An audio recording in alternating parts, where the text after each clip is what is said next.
அனைவருக்கும் அன்பார்ந்த வணக்கம். இன்று செவ்வாய்க்கிழமை ஆனி மாதம் 18ஆம் திகதி 2024ஆம் ஆண்டு. இன்று PMC தமிழ் குளோபல் தியான தளத்தில் தியானத்தை முடித்து வந்திருக்கும் அனைவருக்கும் நாம் நன்றி கூட கடமைப்பட்டிருக்கின்றோம். பிரபஞ்ச நன்றி. பிரபஞ்சத்தின் நல்லாசியுடன் நாம் அனைவரும் ஒருங்கிணைந்து மன அமைதி, சமாதானம், ஆரோக்கியம் ஆகியவற்றை முன்னிலைப்படுத்தி ஒரு சக்தி வாய்ந்த கூட்டு தியானம் செய்தோம். நாம் நமக்காக செய்யும் தியானம் கூட்டாக செய்யும் போது அது ஒரு சமுதாய சக்தியாக உருப்பெற்று வீடு, வீதி, நகரம், நாடு, உலகம் என்னும் அளவில் விரிவடையும் ஆற்றலுடையது. இத்தகைய தியானத்தில் ஈடுபடுவதற்கு அனைவரையும் ஊக்குவிப்பதோடு அதற்கான வசதிகளை ஏற்படுத்தி கொடுக்கும் PSSM தமிழ் ஐரோப்பா, PMC தமிழ் டிவி ஆகிய அமைப்பினருக்கும் எமது இதயபூர்வமான நன்றியை தெரிவித்துக் கொள்கின்றோம். வாழ்க வையகம், வாழ்க வையகம், வாழ்க வளத்துடன் என்று மனதார வாழ்த்தி உலகத்தில் சமாதானம், நல்லிணக்கம், அமைதி, ஆரோக்கியம், ஒற்றுமை ஏற்பட வழிவகை செய்வோம். நன்றி. இன்று சிறப்பு பேச்சாளராக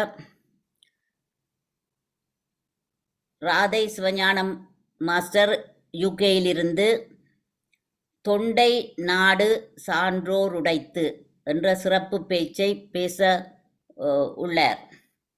அவரை அறிமுகப்படுத்துவதற்கு டாக்டர் சதா மனோ மாஸ்டரிடம் இத்தளத்தை நான் கையளிக்கின்றேன். நன்றி, வணக்கம். அனைவருக்கும் வணக்கம். இன்றைய சிறப்பு பேச்சாளர் ராதை சிவஞானம் அவர்களை அறிமுகம் செய்து வைப்பதில் மிகவும் மகிழ்ச்சி அடைகிறேன். இவர் ஒரு ஓய்வு பெற்ற அறிவியல் விஞ்ஞானி ஆவர், ரிட்டையர்ட் பயோமெடிக்கல் சயின்டிஸ்ட். இவர் இன்று பேச இருக்கும் தலைப்பு தொண்டை நாடு சான்றோர் உடைத்து. இவர் இத்தளத்தில் அடிக்கடி சிறப்பான பேச்சுகளை தந்து கொண்டிருக்கிறார். சமயம், தமிழ், அறிவியல் ஆகிய துறைகளிலும் சிறப்பு வல்லமை பொருந்தியவர். இவர் அழகாக நீரோட போல சிறப்பான பேச்சுக்களை வழங்க உள்ளார். தற்பொழுது இவர் ஆக்ஸ்ஃபாம் நிறுவனத்தில் தொண்டு ஊழியராக பணியாற்றி கொண்டும் இருக்கிறார். வருக வருக என்று இவரை அன்புடன் அனைவர் சார்பிலும் அழைக்கிறோம். வாருங்கள், உங்கள் பேச்சை தாருங்கள். நன்றி.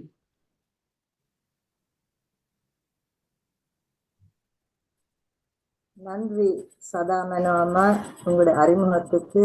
ஆனந்தி பாலதாசன், நன்றி. எல்லோருக்கும் வணக்கம்.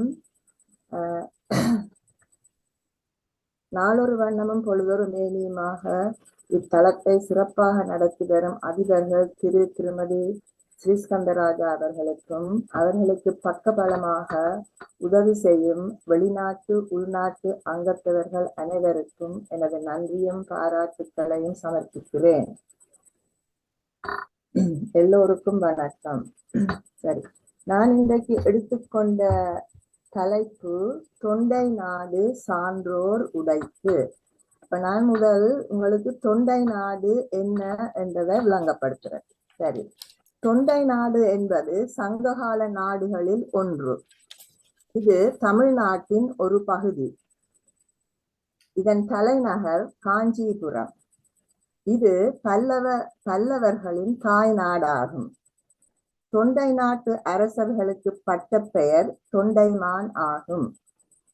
பல்லவ அரசர்கள் 4ஆம் நூற்றாண்டிலிருந்து 9ஆம் நூற்றாண்டு வரை ஆண்டார்கள். கடைசியாக ஆண்ட பல்லவ அரசன் தொண்டைமான் இளந்திரியன் என அழைக்கப்பட்டார். அடுத்ததாக சான்றோருக்கு விளக்கம் தருகிறேன். சான்று என்றால் நிறைந்து என பொருள்படும். சான்றோர் என்றால் நிறைந்தவர்கள் என பொருள்படும். அப்போ எண்ணத்தால் நிறைந்தவர்கள் என்பதுதான் இப்ப கேள்வி. சரி, எண்ணத்தால் நிறைந்தவர்கள் என்றால் வள்ளுவர் சொல்லுறார், சான்றோர்கள் பல நற்குணங்களால் நிறைந்தவர்கள். அப்போ தொண்டை நாடு பல நற்குணங்களாலும் நிரம்பிய உயர்ந்த மனிதர்களை கொண்ட நாடாகும். வள்ளுவர் சொல்லி இருக்கிறார், ஒழுக்கம் உயிரினும் ஓம்பப்படும் என்று. அப்ப இந்த சான்றோர்கள் வள்ளுவனின் கூற்றுப்படி வாழ்ந்தவர்கள். மன உறுதியும் பெருந்தன்மையும் நற்பண்புகளும் கொண்ட இவர்கள் உலகத்துக்கே ஒரு அழிவு நிலை வந்தாலும், தங்கள் உயிருக்கே ஒரு ஆபத்து வந்தாலும் ஒழுக்கத்தையும் நற்பண்புகளையும் ஒரு காலத்திலும் தியாகம் செய்ய மாட்டார்கள். அப்படியானவர்களுக்குத்தான் ஆளும் தன்மை இருக்கும். அப்படியானவர்கள் தான் சான்றாண்மை உடையவர்கள் என்று வள்ளுவர் சொல்லி இருக்கிறார். அப்ப அவர்கள் அவர்கள நடத்த முறை எல்லாரும் அவர்களை பின்பற்றக்கூடிய விதமாகத்தான் விளங்கினார்கள். அப்ப இவர்களை காணும் பொழுதெல்லாம் மக்களுக்கு ஊக்கமும் உற்சாகமும் ஏற்படும். அது மட்டுமில்ல, மனத்தில ஒரு தென்பு வரும். அப்ப இவர்கள் சமுதாய பொறுப்பை நன்றாக உணர்ந்து வாழ்ந்தவர்கள். அப்ப ஔவையார் சொல்லி இருக்கிறார், நல்ல மகனாக பிறந்தும் சும்மா திரியாதே சான்றோனாக திரி என்று சொல்லி இருக்கிறார். உயர்ந்த மனிதனாக திரி என்று சொல்லி இருக்கிறார். மற்றது சிலப்பதிகாரத்துல நீங்க பாத்தீங்களா, கண்ணகி கோவலன் கள்ளன் என்று கூறி பாண்டிய மன்னன் அவரை கொலை செய்தபடியால் அவ மதுரை மாநகரம் வீதி வீதியாக ஓடி கேட்கிறா, இந்த நாட்டில் சான்றோர் உளரோ சான்றோர் உளரோன்னு கேட்கிறா. ஏனென்றா பாண்டியன் அரச சபையில சான்றோர்கள் இல்லாதபடியால் தான் தந்த கணவனை கல்வன் என்று சொல்லி இவர்கள் கொலை செய்தார்கள் என்ற கருத்துப்படி தான் இது சொல்லப்படுது.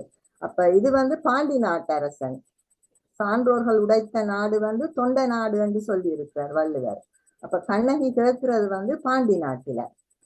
அப்ப மற்றது புறநானூறுல 192 மேற்கோள் காட்டி இருக்கணும்.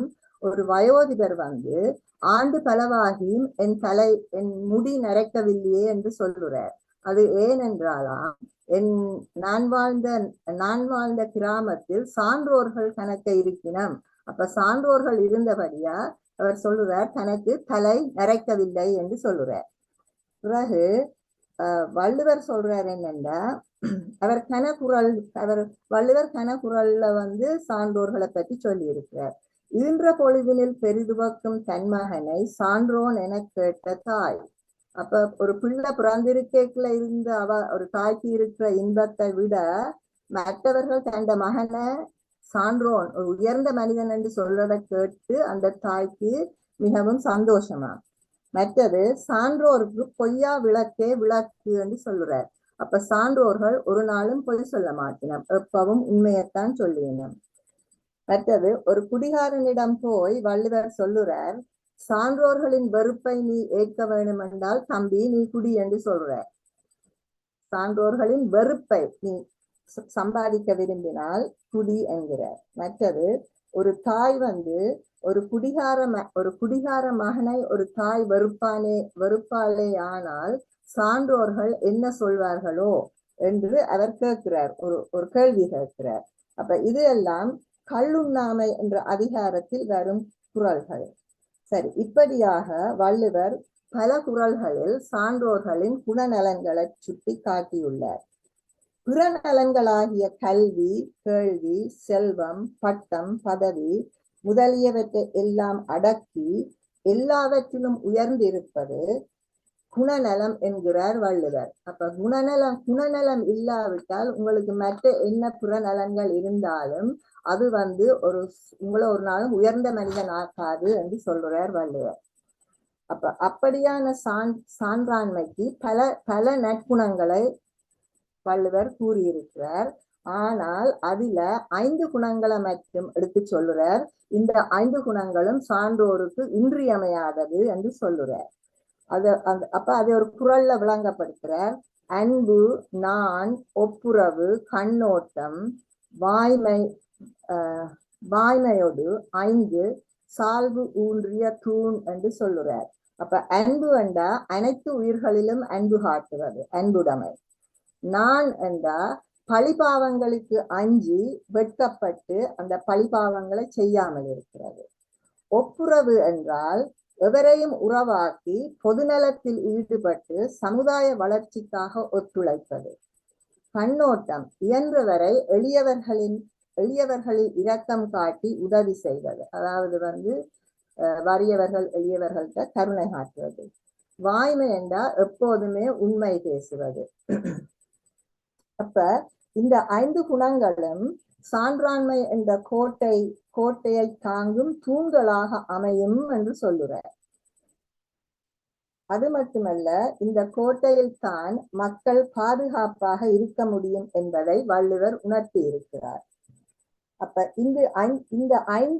இந்த ஐந்து குணங்களையும் உங்களால கடைப்பிடிக்க முடியாவிட்டால் சரி 2 குணங்களையாவது கடைப்பிடி என்று சொல்லுறார். ஒன்று மண்ணுயிரை தன்னுயிர் போல் காப்பது, இதை ஒரு விரதமாக கடைப்பிடி என்று சொல்லுறார். அடுத்ததாக பிறர் தீமை சொல்லாதே, இதை ஒரு நல்ல பண்பாக கடைப்பிடி என்று சொல்கிறார். அப்ப ஆயுதம் இல்லாவிட்டால் ஒருவனுக்கு கொலை செய்யாமல் இருக்கும் வாய்ப்பு இருக்கிறது.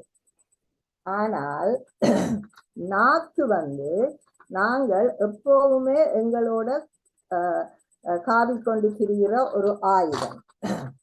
அப்ப அவர் சொல்லுறார், நாக்கு எம்மிடம் எப்போதும் இருக்கும் ஆயுதம். ஆகவே அந்த ஆயுதத்தை வைத்துக்கொண்டே தீமை சொல்லாமல் அதை அடக்கி ஆழ்ந்தால் அதைவிட சாலச் சிறந்த பண்பு யாதோ என்று கேட்கிறார். ஆகவே தீமை சொல்லாமல் இருப்பது ஆண்மையாகும் என்கிறார். அப்ப வாழ்முனை கண்டவரை மட்டுமே கொல்லும், ஆனால் நாக்கு கோட்டைக்குள் இருப்பவனையே கொல்லும். அப்படி வலிமை பெற்ற ஆயுதம் தான் நாக்கு. அதை அடக்குவதும் மண்ணுயிரை தன்னுயிர் போல் காத்து வாழ்வதும் சான்றாமைக்கு தேவையில்லையா என்று கேட்கிறார் வள்ளுவர் பெருந்தகை. சரி, பிறகு சொல்றார், இந்த 2ஐயும் தான் உங்களால கடைப்பிடிக்க இயலாதுன்னு சொல்லுங்க. அப்ப இந்த 2ஐயும் கடைப்பிடிக்க இயலாட்டில் சரி இனி நீங்கள் 1ஐயாவது கடைப்பிடிங்கன்னு கெஞ்சி கேட்கிறார் வள்ளுவர். அவர் என்ன சொல்றாருன்னா, தீமை செய்தவருக்கும் நன்மையை செய் என்று சொல்றார். அப்ப வன்முறைக்கு வன்முறையால் தீர்வு காண முடியாது, அன்பினால் தான் தீர்வு காணலாம். அப்ப தீயன செய்தவனுக்கும் இனிமையே செய்ய வேணும் என்று சொல்லுறார். அப்ப இனிமை என்ற தண்டனையால் தான் அவனை திருத்தலாம் என்பதை திடமாக நம்புகிறார் வள்ளுவர். இந்த ஒரு நற்பண்பு இருக்குமேயானால் வறுமையில் நீ வாடினாலும் மேன்மையிலிருந்து நீ தாழமாட்டாய் என்று சொல்கிறார் வள்ளுவர். அப்ப ஏனென்றால் சான்றோர் வறுமையை ஒரு இழிவாக கருதுற ஆட்கள் இல்லை. அது மட்டும் இல்லை, அதை தாங்கள் ஏதாவது ஒரு விஷயத்துல தோல்வி அடைந்தாலும் அந்த தோல்வியை உடனே ஒப்புக்கொள்ளுகணும். அதை தங்களுக்கு குறைந்த ஆட்களாக இருந்தாலும் அவர்களிடம் இருந்து தன்னும் தாங்கள் தோல்வி அடைந்தால் உடனே அவை அந்த தோல்வியை ஒப்புக்கொள்ளுற அந்த பண்பு இருக்கு. அப்ப எப்பவும் ஒரு பணிவான ஆட்கள், பணிந்து போற ஆட்கள். அப்ப அவர் சொல்லுறார், அப்ப சான்றோர் வறுமையை இழிவாக கருதுவதில்லை. இது கூட உனக்கு செய்ய தெரியாவிட்டால் நீ மனிதனாக பிறந்து என்ன பயன் என்று உள்ளம் உருக வினா எழுப்புகிறார் வள்ளுவர். அப்ப அதை ஒரு குறள்ல எழுதி இருக்கிறார். என்னண்டா, இன்னா செய்தார்க்கும் இனியவே செய்யாக்கால் என்ன பயத்ததோ சான்று. சரி, அப்ப இந்த சான்றாண்மை என்பது திருக்குறள்ல பாத்தீங்கன்னா அது 99வது அத்தியாயம். எல்லாரும் இப்ப பாருங்க, 99வது அத்தியாயம். சரியா? அப்ப அவர் சொல்றாரு என்னண்டா, அப்ப அந்த 99வது அத்தியாயத்துக்கு முதல் 99 அத்தியாயங்கள் ஆல்ரெடி வள்ளுவர் சொல்லியிருக்கார். அப்ப அதுல அந்த அறத்துப்பால்ல அவர் அன்புடைமை, அடக்கமுடைமை, ஒழுக்கமுடைமை, பொறையுடைமை என்று சொல்லி ஒரு 9 உடைமைகளை கொடுத்திருக்கிறார். நாங்கள் ஒரு நல்ல மனிதனை வாழ வேணும் என்றா அந்த 9 உடைமைகளையும் நாங்கள் எடுக்க வேணும், பாதிக்க வேணும் என்று சொல்றார். அது மட்டும் இல்ல, பிறகு சொல்றார், அந்த 9 உடைமைகள் சொன்ன பிறகு சொல்றார், பெரியாருக்கு பிழை செய்யாது, பெண்வழி மயங்காது, கள்ளை உண்ணாது, சூதை விரும்பாதே என்று கூறி அதன் பின் நல்ல குடியில பிறக்கிறதைக்கு அழகு என்னண்டா அவர் சொல்றாரு என்னண்டா எவ்வளவுதான் வறுமை வந்தாலும் அதை தங்களோட நல்ல குணநலன்களை ஒரு காலமும் வறுமைக்காகத்தன்னும் களவோ பொய்யோ சொல்ல மாட்டினம் என்று சொல்லுறார். அப்ப அவர் சொல்றார், பிறகு மானத்தையும் பெருமையையும் கூறி 99வது அத்தியாயமாக சான்றாமையை வைத்து 100வது அத்தியாயமாக பண்புடைமையை வைத்திருக்கிறார். அப்ப அந்த 99 அத்தியாயங்களை நீங்கள் வாசிச்சு கொண்டு போனால் அந்த 100வது அத்தியாயத்துல அவர் பண்புடைமையை சொல்ல அந்த பண்புடைமைக்கு வரைக்குள்ள நீங்கள் ஒரு முழு மனிதனா வந்துட்டீங்க, நீங்கள் ஒரு சான்றோனா வந்துட்டீங்கள் என்ற மாதிரி தான் அவர் அந்த திருக்குறளால படைச்சிருக்கிறார். அப்ப வள்ளுவர் படிப்படியாக குணநலன்களை எடுத்துரைத்து 100வது அத்தியாயத்தில் மனிதனை முழு மனிதன் ஆக்குகிறார். சரி, அப்ப இந்த சான்றாண்மை என்ற 99வது அதிகாரத்துல கடைசி குறள் 990வது குறள் சான்றவர் முன் ஆண்மை குன்றின் இருநிலத்தான் தாங்காது முன்னோ பொறை என்று சொல்றார். இந்த குறள் என்ன பொறுத்தளவுல இது இந்த சான்றாண்மை என்று சொன்ன அந்த அதிகாரத்துக்கே ஒரு சிகரமாய் அமையுது.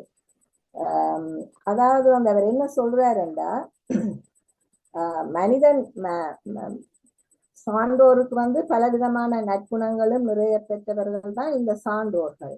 அவர்கள் ஒரு நாட்டில ஒரு சிறுபான்மையான மக்களாகத்தான் இருப்பார்கள். ஏனென்றால் எல்லா மக்களும் சான்றோர்கள் இல்லை. அப்ப சான்றோர்கள் ஒரு கொஞ்சம் பேர் தான் இருப்பினும், சிறுபான்மையான மக்கள் தான் இருப்பினும். அப்படி இருந்தாலும் அவர் சொல்றார் என்னண்டா, அவர் ஏதாவது ஒரு விதத்துல அந்த நற்குணங்கள்ல இருந்து தழும்பி விட்டார்களே ஆனால் அங்குள்ள நாட்டு மக்களை தாங்க இயலாமல் பூமி தடதடத்து தவித்து போய் நிலம் பிளந்து கடலிலுள் மூழ்கிவிடும் என்று சொல்லுறார். அப்ப இதை நீங்கள் இன்னும் உற்று கவனிச்சீங்களா, இந்த உலகத்துக்கே அழிவு காலம் கடலும் மலையும் நிலை பெயர்ந்தாலும் சான்றோர்கள் தங்களுடைய நிலை தவறமாட்டார்கள். அப்படி தவறினால் பூமி பொறுக்காது என்று சொல்லுறார் இந்த குறள்ல.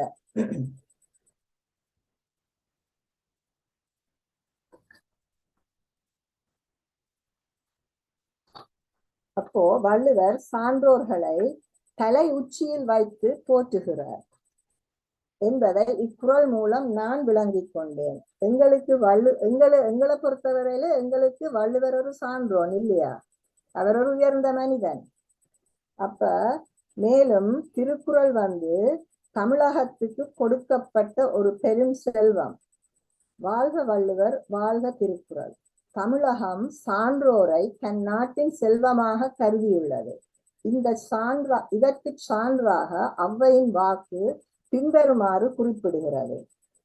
சேரநாடு வேளமுடைத்து, அதாவது மலைவளமாகிய யானையையும், பாண்டி நாடு முத்துடைத்து, அதாவது கடல் வளமாகிய முத்தும், சோழ நாடு சோர்வுடைத்து, அதாவது நிலவளமாகிய நெல்லும், தொண்டை நாடு சான்றோர் உடைத்து, அதாவது மக்கள் வளமாகிய சான்றோரும் தமிழகத்தின் செல்வங்கள் என்ற உண்மை புலனாகிறது.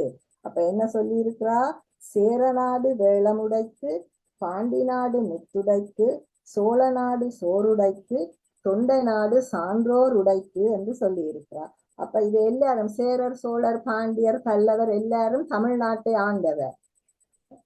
அப்ப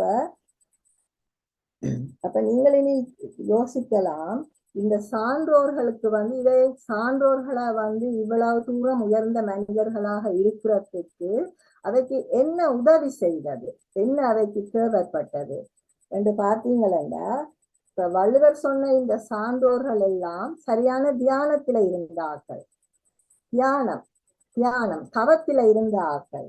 அப்ப அவர் சொல்லியிருக்கிறார் என்னண்டா, அப்ப அவர் அந்த தவத்தில இருந்து தியானத்தில இருந்து அந்த பிரபஞ்ச சக்தியை உள்வாங்கினபடியாத்தான் அதைக்கு அந்த சக்தியின் மூலம் இயற்கையில பொதிந்திருக்கிற அந்த அறக்கூறுகளை எடுத்து சொல்லக்கூடிய சக்தி இருந்தது அதைக்கு. அப்ப வள்ளுவர் என்ன செய்திருக்கிறாருண்டா பாயிரவியல்ல பாத்தீங்களா மூன்றாவது அதிகாரமாய் நீத்தார் பெருமை என்று ஒரு அதிகாரத்தை வச்சிருக்கிறார். நீத்தார் பெருமை என்றா முனிவர்களை பத்தி சொல்லுறார். அப்ப அந்த முனிவர்களுக்கு வந்த அந்த சக்தி இந்த பிரபஞ்ச சக்தியில இருந்து எனக்கு அந்த சக்தி வந்தது. அப்ப அதை தியானத்திலேயே இருந்த ஆக்கள். அப்ப அப்படி பார்க்கல நாங்கள் இந்த தளத்துக்கு நாங்கள் இப்படி தியானம் செய்யல அது நாங்களும் அந்த பிரபஞ்ச சக்தியை எங்களுக்குள்ள உள்வாங்குறோம். ஆகவே தியானத்தின் மகிமை அளப்பரிய மகிமை. தினமும் தியானம் செய்து மனத்தை ஒருநிலைப்படுத்தி பிரபஞ்ச சக்தியை உள்வாங்குவதால் எங்களுக்கும் எவ்வளவோ நன்மைகள் கிடைக்கும் என்பது எனது நம்பிக்கை. அப்ப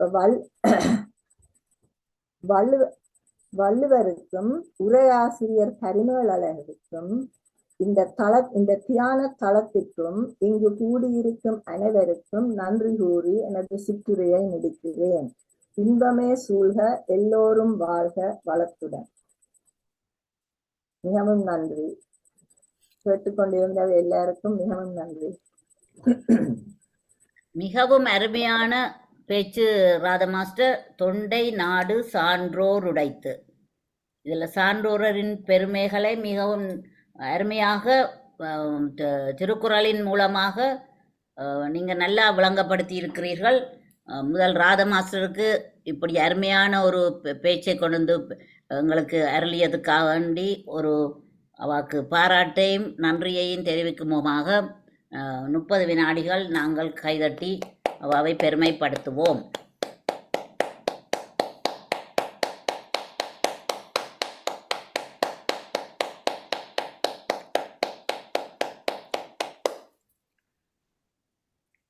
இதுல நாங்க நல்லா திருக்குறளையும் நல்லா முழுக்க நீங்க திருக்குறளை தான் கொண்டு வந்து மிகவும் அருமையாக ஒப்பிட்டு வடிவா விளங்கப்படுத்தி இருக்கிறீர்கள். மிகவும் அருமையாக இருந்தது. இப்பொழுது உரையாடல் கேள்வி பதில் நேரம். நான் முதலில் சிவசுதா கனடாவிலிருந்து சிவசுதா மாஸ்டரை அழைக்கின்றேன். சிவசுதா, வாருங்கள், உங்கள் கருத்துக்களையும் அளித்தாருங்கள். நன்றி ஆனந்தி மாஸ்டர். மாஸ்டர்ஸ் எல்லோருக்கும் எனது அன்பு வணக்கத்தை தெரிவித்துக் கொள்கிறேன். ராதை, உங்களுடைய பேச்சுக்கு கொமெண்ட் சொல்வதற்கு எனக்கு தகுதி இருக்கின்றதா என்ற சந்தேகத்துடன் தான் என் ஆசனத்தில் நான் அமர்ந்திருக்கின்றேன். ஏனென்றால் என் அறிவுக்கு ஒரு கொக்கத்தடி போட்டுத்தான் உங்கள் அறிவை எட்டி பிடிக்க எனக்கு முடியும். எமது யாழ்ப்பாணமும் ஒரு காலத்தில் தொண்டை நாடு போன்று சான்றோர் உடைத்து என பெயரெடுத்திருந்தது. இன்று விதிவசத்தால் சற்று பிசிறுபட்டிருக்கின்றது. அது மீண்டும் சான்றோர் உடைத்து ஆக மாற வேண்டும் என்ற எண்ணமும் உங்கள் பேச்சின் தலைப்போடு எனக்கு எண்ணத்தில் உதித்தது. நாக்கு என்னும் ஆயுதத்தால் ஒருவரை திட்டி தீர்க்கவும் முடியும், தீட்டி அவர் வாழ்வை தீர்க்கமாக்கவும் முடியும் என்று உங்கள் பேச்சிலிருந்து இன்று அறிந்தேன். மழைக்காலம் ஆனாலும் மந்தி கொப்புளக்க பாயாது. நான் இதில் விளங்கி வைத்திருப்பது யாதெனில், எவ்வளவுதான் கடின காலமாக இருந்தாலும் சான்றோர் நிதானம் தவற மாட்டார்கள் என்று. பிரபஞ்சம் எனக்கருகில் இருக்கின்றது, நானும் பிரபஞ்சத்திற்கு நெருக்கமாக இருக்கின்றேன். எப்போது பிரபஞ்சம் நொலேஜையும் சக்தியையும் தரப்போகிறது? ஆம், தியானம் தான் அதற்குரிய டியூனப்பை எமக்கு தரும் என்று எண்ணுகின்றேன். வளமை போன்று அருமையான பேச்சை இந்த தளத்திற்கு வழங்கியதற்கு பெருமைப்படுகிறேன், நன்றி கூறுகின்றேன். நன்றி, வணக்கம். நன்றி சிவசுதா. அருமையான கருத்து சிவசுதா மாஸ்டர், நன்றி. அடுத்ததாக ஜெர்மனியிலிருந்து கிரேஷன் மாஸ்டரை உரையாடலுக்கு அழைக்கின்றேன். வாருங்கள் கிரேஷன். எல்லோருக்கும் வணக்கம். ராதை அம்மா அழகான செய்தியை தந்திருக்கிறீர்கள். அதாவது பல செய்திகள் இருந்தாலும் ஒரு விடயத்தை எடுத்து மிக ஆழமாக தந்திருந்தீர்கள். அதாவது நீங்கள் தந்த கருத்து என்னவென்றால், சான்றோர் எல்லா நாட்டிலும் இருக்கிறார்கள், இந்த சான்றோர் குறைந்ததனாலேதான் உலகம் பாதிக்கப்பட்டது. உதாரணமாக இதை நாம் எடுத்துக்கொண்டோம் என்றால், இன்று உலகம் சிதைந்து போயிருப்பதற்கு காரணம், அதாவது இந்த யுத்தங்கள் எல்லாம் உலக யுத்தம் வரும் என்று ஏங்கியிருப்பதை அடக்கி அமைதியாக்கி வைத்திருப்பது இந்த தியான தலங்கள். ஒவ்வொரு நாட்டிலும் இயங்குகின்ற இந்த தியான தலங்கள் தான் இன்று இந்த யுத்தத்தை கரங்குவித்து இறை ஆசையோடு இந்த எங்களுடைய பிரபஞ்சத்தை ஒழுங்கு செய்து குறைத்து வைத்திருக்கிறது. எந்த நேரம் வெடிக்குமோ தெரியாது. காரணம் சான்றோர் இல்லாமல் போனது. 2வது உலக மகா யுத்தத்தை நாம் பார்க்கின்றோம். ஜப்பானிலே குண்டு வீசியதற்கு காரணம் சான்றோர் தன்மை அங்கே இல்லாமல் போனது.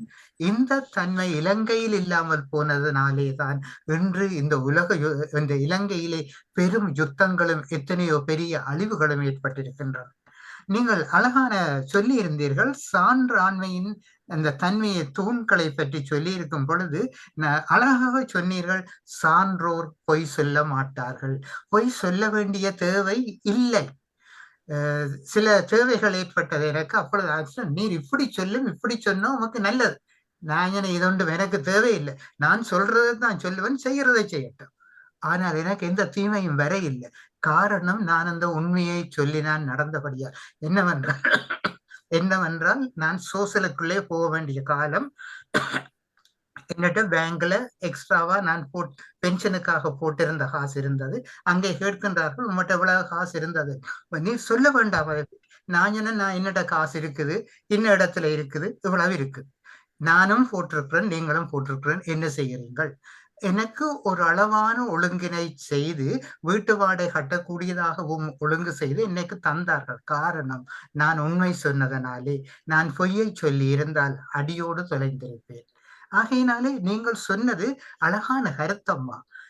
அதாவது மனிதன் இப்படி சான்றோராய் வாழுகின்ற மனிதன் கட்டாயம் எதிர்பார்ப்பான், எனக்கு மறுபிறவி தேவையில்லை என்று.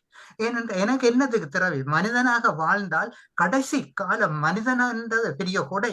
இந்த கொடையை கொடுத்த பிறகு என்னத்துக்கு மறுபிறவி எங்களுக்கு? ஆகையினாலே அழகாக சொல்லி இருந்தீர்கள். இந்த சான்றோராக இந்த தளத்திலே வாழ்ந்து செயற்படுபவர்களினாலேதான் இன்று இந்த தளம் வாழுகின்றது, உலகம் வாழுகின்றது என்று கூறி நிறைவு செய்கின்றேன். அழகான உரையம்மா. தொடர்ந்து வாருங்கள், பேசுங்கள். உங்கள் உரைக்காக காத்திருக்கிறோம். நன்றி. நன்றி ஜேம்ஸ் கிரேஷன் மாஸ்டர். நீங்க சொன்னது இல்ல கணக்க உண்மை இருக்கு. நானும் சில வேளை யோசிக்கிறேன். நான் ஏனென்றா வள்ளுவர் ஒரு குறள்ல சொல்லி இருக்கிறார், வாய்மை எனப்படுவது யாதெனில் யாதொன்றும் தீமை இல்லாது சொல்லலண்டு. சில வேளை எனக்கு அது ஆனா அவர் அதை சொல்லி இருக்கிறார் என்னன்னா, அந்த வாய்மை மிக மிக முக்கியம். முனி தவம் செய்கிறார்களுக்கு, முனிவர்களுக்குத்தான் மிக மிக முக்கியம். அப்ப அவர் ஒரு தீமையும் சொல்லக்கூடாதுன்னு சொல்லி இருக்கார். ஆனா அவர் சொல்லி இருக்கிறார் என்னன்னா, நாங்கள் எங்களோட வாழ்க்கை நடைமுறையில சில வேளை சில பொய்களை சொல்ல வேண்டி வருகிறான். ஏனென்றா இப்ப நான் வேலைக்கு போறேன். அப்ப இன்றைக்கு நான் சொல்லுங்க, நான் கூட நித்திர கொண்டு லேட்டா போயிட்டு வேலைக்கு வையுங்க. அப்ப நான் லேட்டா வேலைக்கு போனால் நான் போய் இல்ல நான் நித்திர கொண்டுட்டு தான் வந்தேனான்னு சொன்னேன்டா இந்த பஸ்ஸுக்கு அவருக்கு பிடிக்காது இல்லையா? அப்ப நான் இப்ப சொன்னேன்டா சில வேளை இப்ப நான் சொன்னேன்னா, நான் வரைக்க டிராபிக் ஐயா, நான் டிராபிக்ல கொஞ்சம் தாமதமாகிட்டேன், இல்லாட்டி வீட்டை ஏதாவது நடந்து நான் தாமதமாகிட்டேன்டா அது கொஞ்சம் அவன் கோபத்தை கொஞ்சம் தணிக்கும். இல்லாட்டி அவ சொல்லிவிடும் என்னண்டா, இப்ப நித்திர கொண்டுட்டு வாரதண்டா அவ சொல்ல அடுத்த முறை வர்றதண்டா எல்லாம் வச்சுட்டு படுக்கிறேலையோ அப்படி இப்படி என்று இது. அப்ப அதுல சொல்லியிருக்காரு என்னண்டா, சில வேளையாம் நாங்கள் இல்லறத்துல வசிக்கல அவர் சொல்லுறார், சில வேளை சின்ன பொய்கள் சொல்றத அவர் கொஞ்சம் மன்னிக்கிறார். ஆனா ஆக்களுக்கு சரியான தீமை வரும் என்றா கடைசி வரையும் அதை சொல்லக்கூடாதுன்னு சொல்றார். ஆனா நீங்க சொல்றத நான் ஆமோதிக்கிறேன். ஏனென்றா சில வேளை அந்த உண்மையை சொல்ல போறதால கெட்ட பேரும் எடுத்திருக்கிறேன். மற்ற நாங்கள் சில வேளை உண்மையை சொன்னாலையா மற்ற மனம் நோகும். இந்த மனத்தை நீங்க சொல்ற உண்மையை மனத்தை நோகப்படாம சொல்ல வேணும் என்று தான் வள்ளுவர் சொல்லி இருக்கிறார். சரி அம்மா, கெட்ட பேர் வந்தாலும் காரியம் இல்லை, உண்மையை சொல்லுங்கள், அது எதுவும் நடக்காது.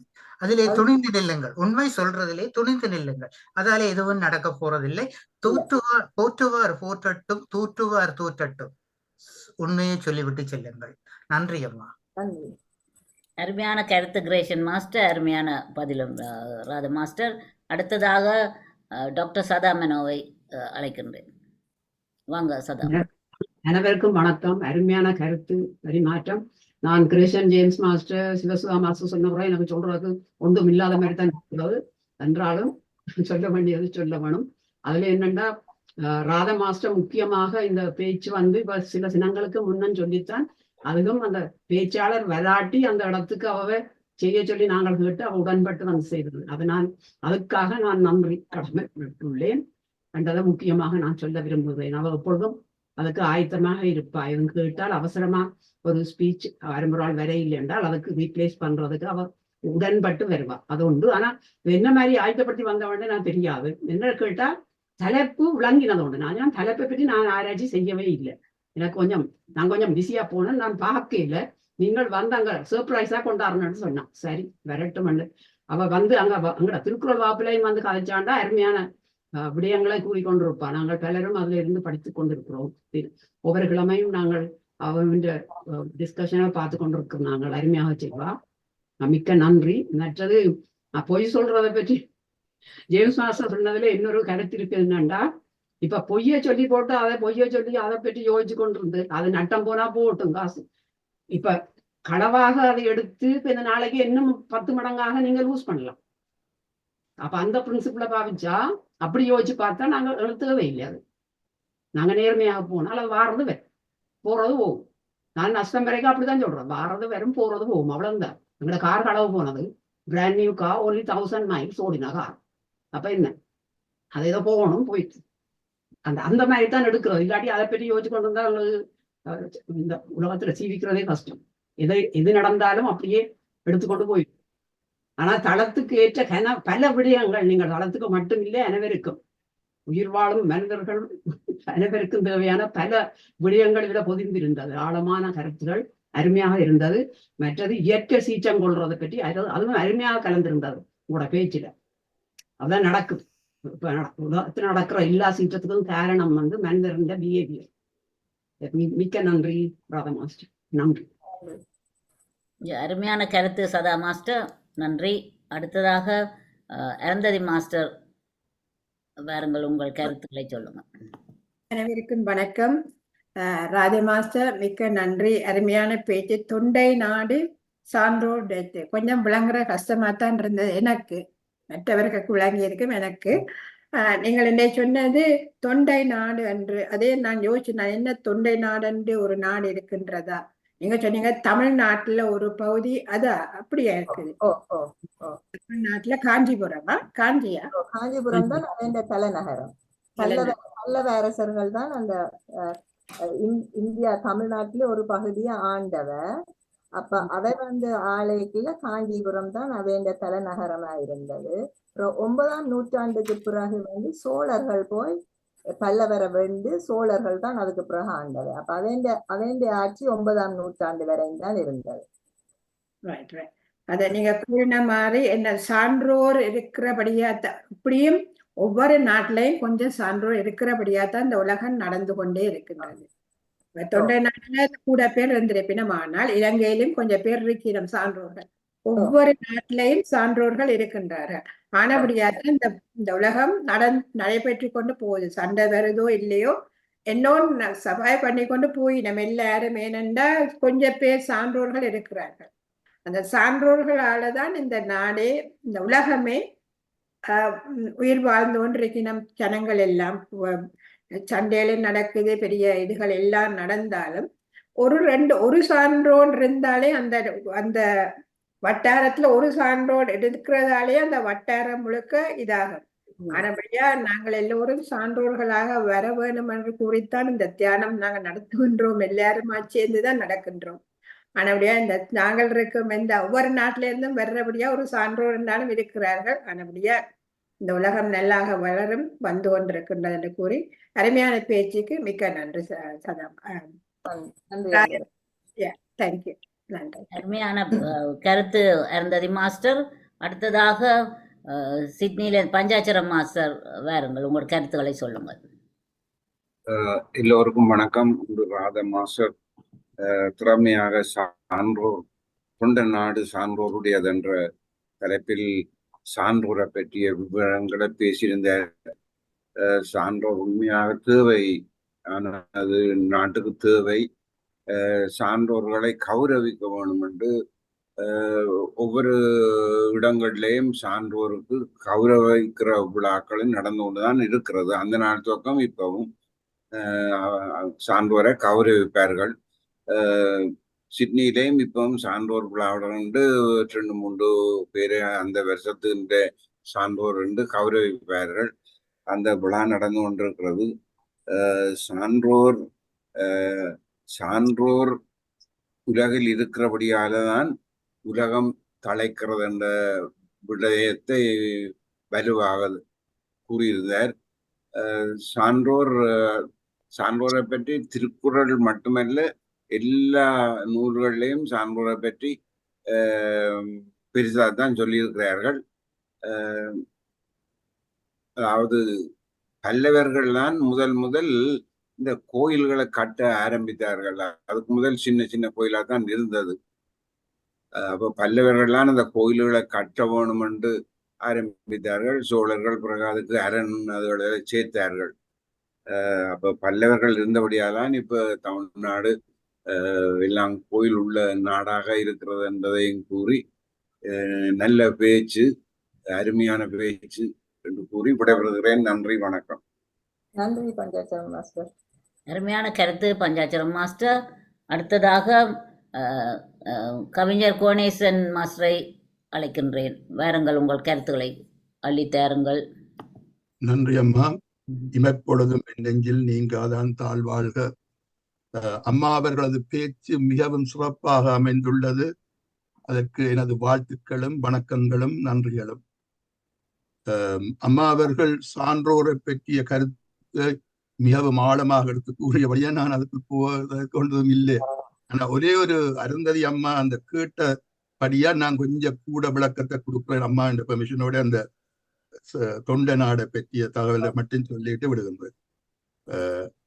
ஔவையார் தான் அதை வகுத்து அம்மா நீங்க கூறினீர்கள் அந்த பாடல். வேளமுடைத்து மலைநாடு மேதக்க சோழ வளநாடு சோறுடைத்து கூலியர் கோன் தென்னாடு முத்துடைத்து தென்னீர் வயல் தொண்டை. இப்பதான் அந்த கடைசி முடிவுல தான் வயல் தொண்டை நன்னாடு சான்றோர் உடைத்து அந்த பாடலை முடிக்கிறார் ஔவையார். அப்ப உதாரணத்துக்கு ஒரு சான்றோராகிய சேக்கிழார் பிறந்த இடம் தொண்டை நாடு. அந்த தொண்டை நாட்டை வர்ணிக்கும் பொருட்டு நான் 1-2 விஷயங்களை சொல்லிட்டு முடிக்கின்றேன். சேக்கிழார் பிறந்த தொண்டை நாடு வடக்கே வேங்கடம் முதல் தெற்கே தென்பெண்ணையாறு வரை உள்ள நிலப்பரப்பு ஆகும். இதனில் தென்னார்காடு, இந்த பேர் உங்களுக்கு அடிபட்ட பேரை கேள்விப்படுவீர்கள். தென்னார்காடு, வட ஆற்காடு, செங்கல்பட்டு மாவட்டங்களும் தற்போது உள்ள ஆந்திராவில் உள்ள நெல்லூர் என்ற ஊரும் சித்தூர் மாவட்டங்களும் இந்த தொண்டை நாட்டில் அடங்கும். இந்த நாட்டில் மலைகளும் உண்டு. அவைகள் இப்பொழுதுதான் அந்த முக்கியமான விஷயம் வருகின்றது.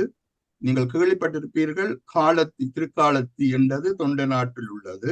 ஆனா உண்மையாக அது அந்த நேரு அவர்கள் அந்த மாவட்டங்களை பிரிக்கும் பொழுது அதை இவர்களுக்கு ஆந்திராக்காரர்கள் கொடுத்து விட்டார். என்ன காலத்தியையும் திருப்பதி, திருத்தணிகை, முக்கியமான தமிழ் கோயில் எல்லாம், உதாரணத்துக்கு திருப்பதி, காலத்தி எல்லாம் தமிழருக்குரிய கோயில். ஆனால் உண்மையாக அது இப்போ ஆந்திராக்கள் பூந்து விட்டது. அது தொண்டை நாட்டில் தான் இருந்தது. திருத்தணிகை இப்போ எங்களுக்கு தான் உள்ளது.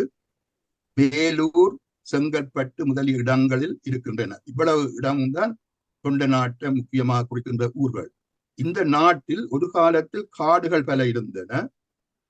இந்த உண்மையை விளக்கும் பொழுது அந்த பெயர்களே ஆற்காடு, ஏற்காடு, ஆலங்காடு, மாங்காடு முதலிய இக்கால ஊர் பெயர்களை கண்டு மகிழலாம் என்றதை நான் கூறி, அதாவது என்னென்றால் சேர சோழ பாண்டியர் தான் முக்கியமான பகுதிகளாக இருந்தாலும் அதாவது ஆந்திராவை தழுவி உள்ள இடத்தையும் தமிழ்நாட்டில் உள்ள நான் கூறிய திருத்தணிகை, திருப்பதி, காளஸ்தி போன்ற இடங்களையும் சேர்த்துத்தான் தொண்டை நாடு என்று கூறுவார்கள். அந்த இடத்தில் தான் சேக்கிழார் பெருமான் பிறந்து எங்களோட பெரிய புராணத்தை எங்களுக்கு அருளி தந்தபடியால் அவர் ஒரு பெரிய சான்றோருக்கு உதாரணம். ஆனா அந்த ஊரில் தான் எத்தனையோ சான்றோர்கள் பிறந்தார்கள் என்றதற்காகத்தான். ஆனா அம்மா ஒரு ஆள் சொன்னது போல யாழ்ப்பாணம் ஒரு காலத்தில் சான்றோர்களை பெற்ற இடம் தானே. இவ்வளவு சான்றோர்கள் இருந்தார்கள். எங்களது யாழ்ப்பாணத்தில் இருந்த அளவுக்கு நான் அன்னைக்கே இல்லை. அதை சொல்லுவார்கள், கந்த புராண கலாச்சாரம் மிகுந்த நாடு யாழ்ப்பாணம் தானே. இந்தியாவிலேயே அப்படி இருக்க இல்லை. அவ்வளவு சிறப்பான ஒரு நாடு இவ்வளவு குட்டிச்சு வர போனதற்கு நான் கவலைப்படுகின்றேன். ஆனால் மீண்டும் அது நல்ல சான்றோர்களை உருவாக்கும் ஒரு நாடாக மாறும் என்பதில் ஐயமில்லை. கொஞ்சம் காலம் எடுக்கலாம். இப்புள்ள அதாவது என்னென்றால் போரினால் பாதிக்கப்பட்டியால் அதன் காரணமாகவோ தெரியவில்லை, இப்பொழுது சான்றோரை காண்பது அரிது என்றுதான் நான் கூறுகின்றேன். ஆனால் அம்மா அவர்கள் அந்த தொடரை எடுத்து எங்களுக்கு விளங்கப்படுத்தியதுக்கு அந்த சான்றோர் என்றதுக்கு நீங்கள் அக்கு வேறு அணி வேறா பிரித்து இதுக்கு மேலே ஒருவரால விளங்கப்படுத்த இயலாது என்ற அளவுக்கு செய்துள்ளீர்கள். நன்றி அம்மா. நான் அதுக்குள் போக விரும்பவில்லை. ஏனென்றால் அதை நீங்கள் செய்துவிட்டீர்கள். அனைவரையும் அதை கதைப்பான். அதனுடைய அந்த தொண்டை நாடு அருந்ததி அம்மா கேட்டபடியால் நான் இதை சொல்லக்கூடியதா இருந்தது. நன்றி. நன்றி அம்மா. நன்றி குணேசன் ஐயா. நீங்க சொன்னது எனக்கு மிகவும் நல்லதா போச்சு. ஏனென்றா எனக்கு முதல் தொண்டை நாடு என்ன மாதிரி விளங்க இல்லை. அப்ப நான் பிரான்சில் அகிலன் மாஸ்டர் இருக்கிறாரோ, நான் அகிலன் மாஸ்டருக்கு ஒரு மெசேஜ் அனுப்பினேன்.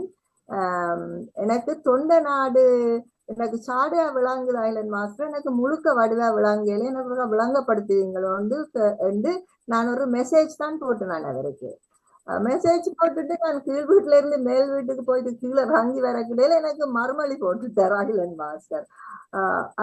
அவர் போட்ட மறுமொழியில இருந்துதான் நான் அந்த தொண்டை நாட்டு இந்த டிஸ்கிரிப்ஷனே எடுத்தேன். நான் குணேசன் ஐயா, எனக்கு உண்மையில உங்களோட டெலிபோன் நம்பர் தெரிஞ்சிருந்தா நான் உங்களுக்கு ஒருக்கா அடிச்சு கேட்டிருப்பேன்.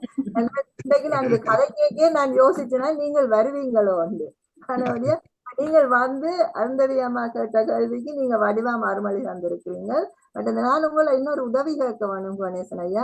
நீங்கள் அன்றைக்கு ஒரு திருக்குறள் சொன்ன, நீங்கள் இந்த நன்மை செய்கிறவர்களுக்கு ஏன் நன்மை கிடைக்கிற இல்ல, தீமை செய்கிறவர்களுக்கு நன்மை கிடைக்குது, நன்மை செய்கிறவர்களுக்கு சில வேளை தீமை கிடைக்குது என்று சொல்லி நீங்கள் ஒரு குறளை எடுத்து காட்டி சொன்ன. நீங்கள் அந்த குறளை எனக்கு ஒருக்கா 7 மண்டா நீங்கள் எனக்கு ஒருக்கா எந்த குறள் எந்த சாப்டர் எந்த குறள் எனக்கு ஒருக்கா சொன்னீங்களா, எனக்கு அது கட்டாயம் தேவையான ஒரு குறள். எனக்கு அன்னைக்கு அந்த மனதில இருந்து திடீரென்று வந்தது, இப்பொழுது வருவதில்லை. உங்களுக்கு வர்ற நேரம் எனக்கு அதை செயல்படுத்தினீங்களா மிகவும் நன்றி.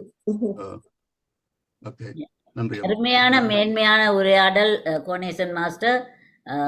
உண்மையின்படி இப்படி வந்து ராத மாஸ்டர் கதைச்சபடியா இப்படி மற்ற நல்ல நல்ல ஸ்பீக்கர்ஸ் வந்து கதைக்கிறபடியாக தான் நாங்களும் போய் ஆராய்ச்சி செய்து நாங்களும் கொஞ்சம் என்ன முன்னுக்கு வரக்கூடியதாக இருக்கிறது. இந்த தியானத்தலத்துக்கு மேலே எவ்வளவு நன்றி சொன்னாலும் மிக ஆகாது. உண்மையில் நன்றி ஸ்ரீகாந்த ராஜா மாஸ்டர், நன்றி அருந்ததி மாஸ்டர்.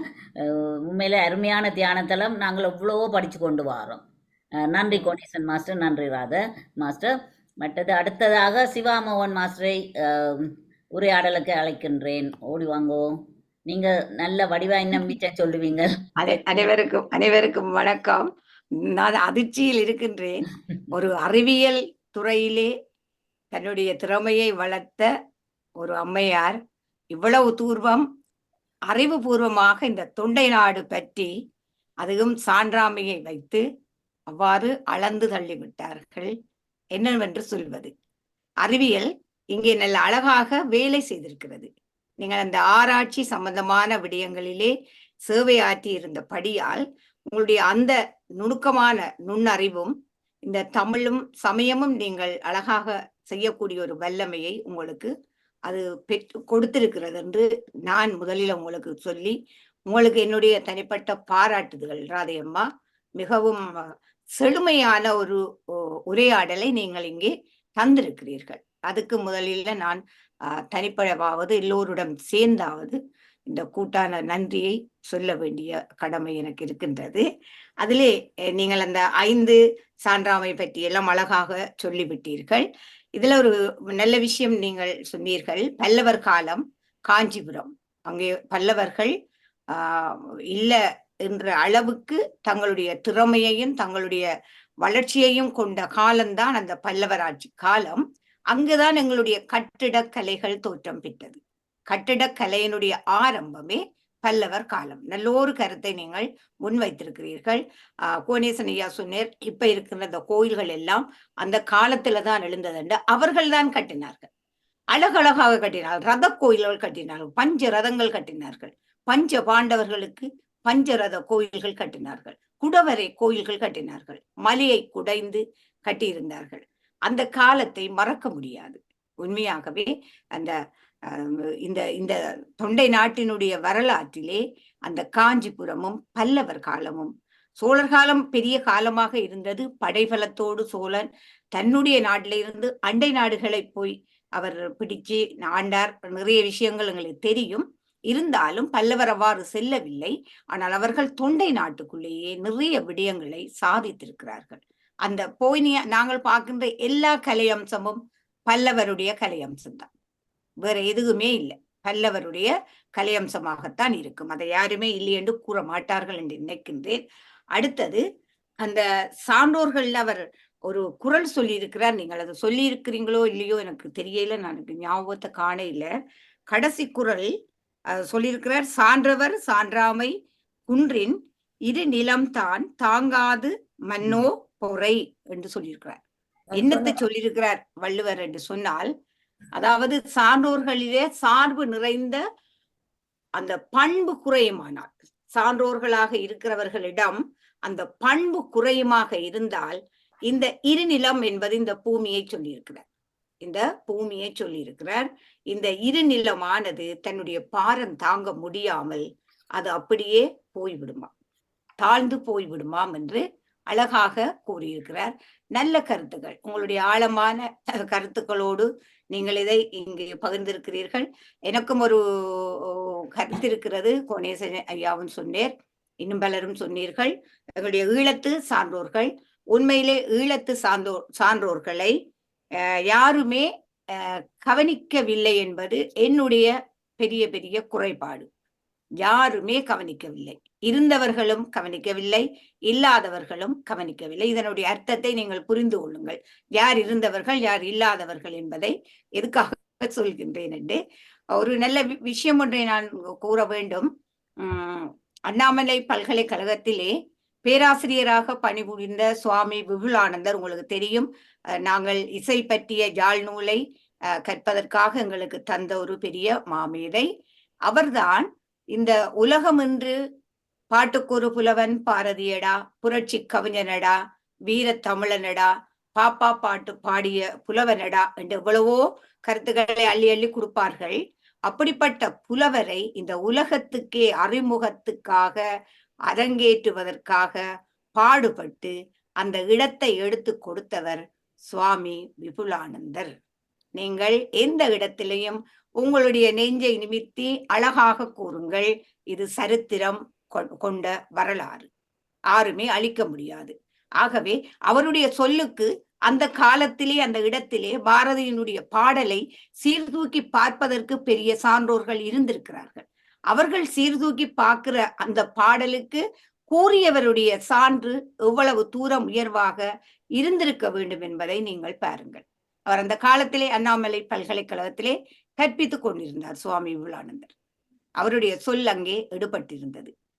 பாரதியினுடைய பாடல் அங்கே சற்று கவனம் இல்லாமல் அதை யாருமே தேடுவாரற்றுத்தான் இருந்தது. இவருடைய தேடலின் பின்பாடுதான் அது இவ்வாறு பிரபல்யம் அடைந்தது. என்னுடைய அடுத்த ஈழத்து புலவர் சுவாமி விபுலானந்தர், அதிலே இது பற்றிய நிறைய விடயங்களை நான் தருவதற்காக தயார்படுத்தி கொண்டு இருக்கின்றேன். கவலைப்பட வேண்டாம். எங்களுடைய புலவர்களுக்கும் நிறைய புலமைகள் இருக்குது, பெருமைகள் இருக்கு. அதுக்கு முதல் நான் சின்னத்தம்பி புலவரை பற்றி சொன்னேன். அவர் தான் அந்த மரசை அந்தாதி பாடியிருக்கிறார். திருமறைக்காடு வேதாரண்யம் என்று திருமறைக்காடு என்று அழைக்கப்படுகின்ற வேதாரண்யத்திலே அந்த நாளிலே அவர் தான் போய் 15 வயதிலே பாடிவிட்டார். அவர் எப்படிப்பட்ட சான்றோர் அப்படி என்ற பாருங்க, 15 வயதுல அந்தாதி. அந்தாதி என்ன உங்களுக்கு தெரியும்? ஒரு பாடல் என்ற பொருள் முடிவடைகிற அந்த சொல்லிலிருந்து அடுத்த பாடல் ஆரம்பிக்கும். அபிராமி அந்தாதியை நாங்கள் எல்லோரும் படித்திருப்போம். அப்படிப்பட்ட ஒரு திறமையான வல்லமையுடைய சான்றோர்களை நாங்களும் பெற்றிருக்கின்றோம். நாங்கள் தேடவில்லை, எல்லோரும் தான் என்னை பொறுத்த வரைக்கும் தேடவில்லை. நல்ல விஷயம் அம்மா. நீங்கள் இதை எடுத்ததால எத்தனையோ விஷயத்தை இதுல விழிப்புணர்வாக கதைக்கக்கூடிய மாதிரி இருந்தது. ராதையம்மா, உங்களுக்கு நன்றி கூறிக்கொண்டு இந்த தளத்துக்கு முதல்ல நன்றி கூற வேண்டும். அருந்ததி அம்மா, சிறிஸ்கந்தராஜா ஐயா, இதை இணைந்து நடத்துகின்ற அனைவருக்கும் நன்றியும் நல்வாழ்த்தும் கூறி, வளத்துடன் வாழ்க, நலத்துடன் வாழ்க, வளமாக வாழ்க. என்னுடைய வாழ்த்திலே ஒரு மாற்றம் இருக்கிறது, கண்டுபிடியுங்கள். நன்றி. அருமையான கருத்து சிவாமோகன் மாஸ்டர். கருத்தரங்கமாய் தான் போய்கொண்டிருக்குது, மிகவும் அருமையாக போய்கொண்டிருக்கிறது. நன்றி சிவாமோகன் மாஸ்டர்.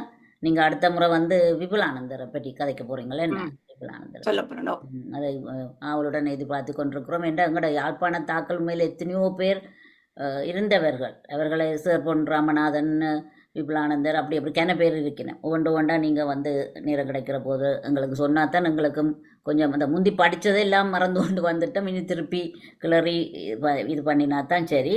மற்ற ராதா மாஸ்டர் வந்து அந்த 990ஆம் பாட்டு திருக்குறள் சான்றவர் சான்றாமை குன்றின் எடுத்து விளங்கப்படுத்தினவன்.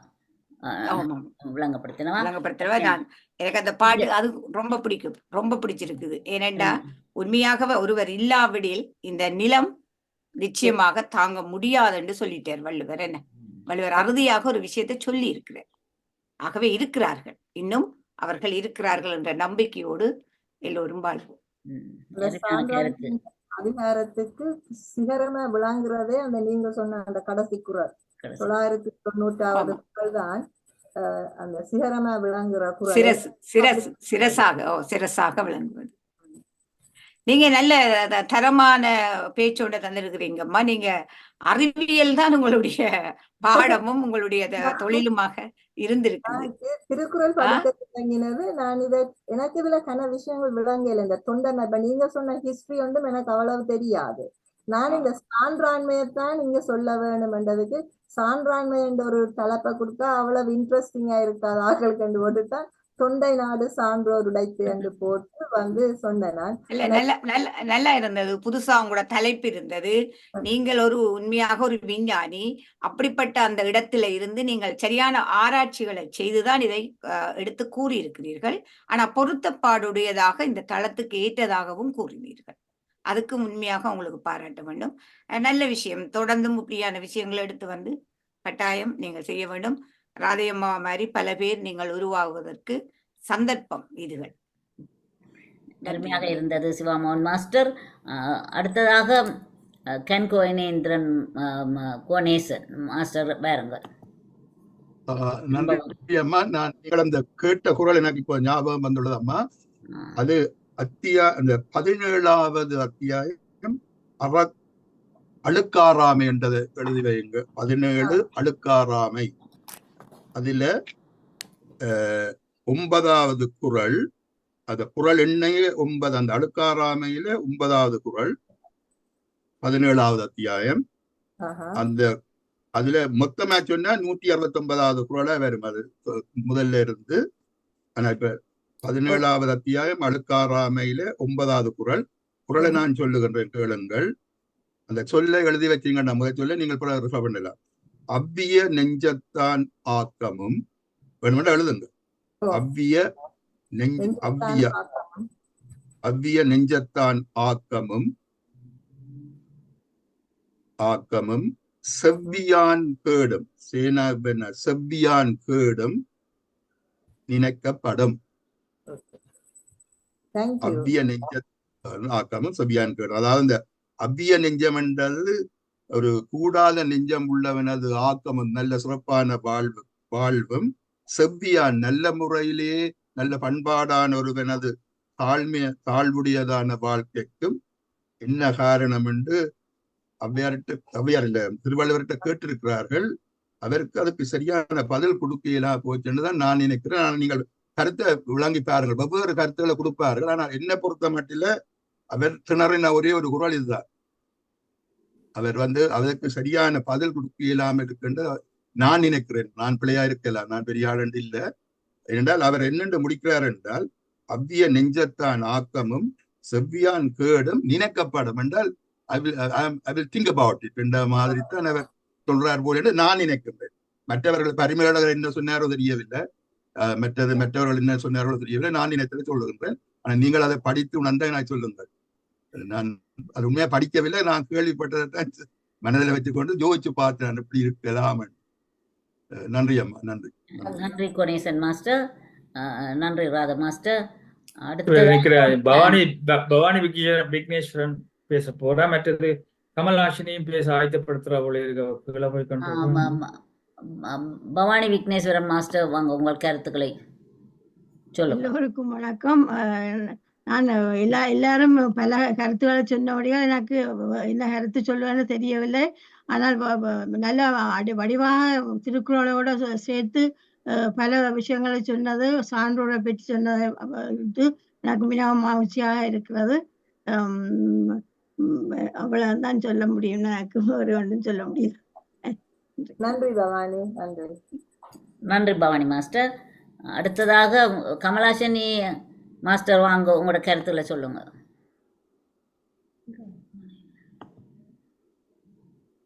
அன்மியூட் பண்ணுங்க கமலாசனி மாஸ்டர், அன்மியூட் பண்ணுங்க.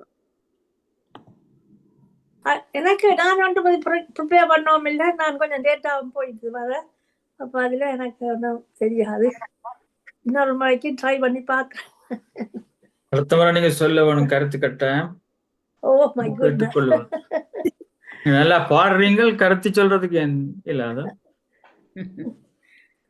அடுத்த ஸ்ரீகாந்த ராஜா மாஸ்டர். அனைவருக்கும் வணக்கம்.